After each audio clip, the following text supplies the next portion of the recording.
ஏன் அது மாதிரி அறிமுகப்படுத்துறது பாலச்சந்தர் சார் தானே சார் ரோஜாவில். என் டெஸ்டினேஷன் பாலச்சந்தர்கிட்ட வந்து அவ்வளோதான் போகிறோம். அதுக்கு மேலே போகணுங்கிற அவசியங்களே எனக்கு படலை. அம்பேத்கரே சொல்லுவார், ரொம்ப பொறாமையாக இருக்கு சார் ஒன்று பார்த்தா. கேபி சாரை விட புத்திசாலி கமல். கமல் அளவுக்கு நாலேஜ் யாருக்குமே கிடையாது. உலக சினிமாலே யாரும் கிடையாது. அவர் தான் முன்னோடி, சினிமாவுக்கே முன்னோடி. அவருக்கு முன்னோடி யாருமே கிடையாது. யாரை பார்த்து எமுலேட் பண்ணார் இருந்தாலும். படிப்பு வாசனை கிடையாது, நாடக டூப்பில் நடித்தார்.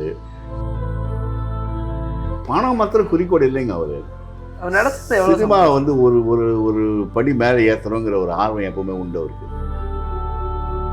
கமல்லாம் சந்திச்சிருப்பேன்டா சினிமாவில். ஏதாவது ஒரு ஸ்டூடியோவில் பார்க்கும்போது சந்திச்சிருப்பேன், மீட் பண்ணியிருப்பேன்.